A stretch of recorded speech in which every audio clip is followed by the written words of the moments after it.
Nandyal parliament సభ్యులుగా గత ఏళ్లుగా ఏమి అభివృద్ధి చేశావని మళ్లీ నన్ను గెలిపించాలని MP Pocham Brahmananda Reddy TDP MP అభ్యర్థి డాక్టర్ బైరెడ్డి శబరి నిలదీశారు. గురువారం నంద్యాల టీడీపీ ఎంపీ అభ్యర్థి డాక్టర్ బైరెడ్డి శబరి ఎన్నికల కార్యాలయంలో శబరి విలేకరుల సమావేశం నిర్వహించారు. అభివృద్ధి సంక్షేమం రాష్ట్రానికి రెండు కళ్ళ లాంటివని, వైసీపీ ప్రభుత్వం అభివృద్ధిని విస్మరించి నవరత్నాల పేరుతో జగన్మోహన్ రెడ్డి నవమోసాలు చేశారని విమర్శించారు. చంద్రబాబు నాయుడు ముఖ్యమంత్రి అయితేనే అభివృద్ధి సంక్షేమం సమానంగా ముందుకు సాగుతుందని బైరెడ్డి శబరి అన్నారు. నంద్యాల ఎంపీతో పాటు 7 అసెంబ్లీ నియోజకవర్గాల్లో టీడీపీ అభ్యర్థులు విజయం సాధిస్తారని ఆమె ధీమా వ్యక్తం చేశారు.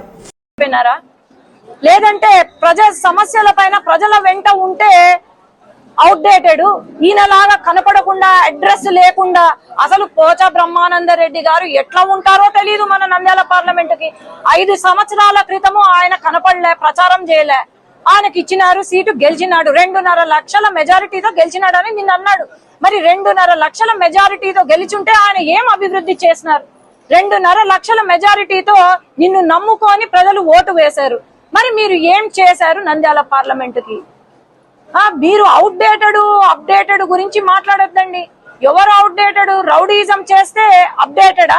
ఈరోజు ఏం మీసాలు తిప్పుకుంటా కూర్చుంటే అప్డేటెడా? ఆ మీసాలనే పెరగడానికి నేను వచ్చిన. ఎవరు అప్డేటెడ్ ఎవరు అవుట్డేటెడ్ అనేది ఇంకో 10 నెలలో తెలిసిపోతుంది. ఎందుకంటే నిజంగానే అప్డేటెడ్ అని ఆయన అనుకుంటే మరి మీ ఎంపీ సీటు త్యాగం చేయనా? ఈ ఒక్క రోజు అంతే. మీ ఎంపీ సీటు త్యాగం చేసి వాళ్ళకి ఎవరైతే మీసాలు తిప్పుతున్నారో వాళ్ళకి పాపం దిక్కు లేకుండా పోయింది. ఎమ్మెల్యే నిన్న అంటాడు, ఎమ్మెల్యే ఎవరైనా సరే నేనే ఎమ్మెల్యే అభ్యర్థిని, ఇక్కడ నేనే ఎమ్మెల్యేని అని అంటాడు. ఇది ఇచ్చే విలువ.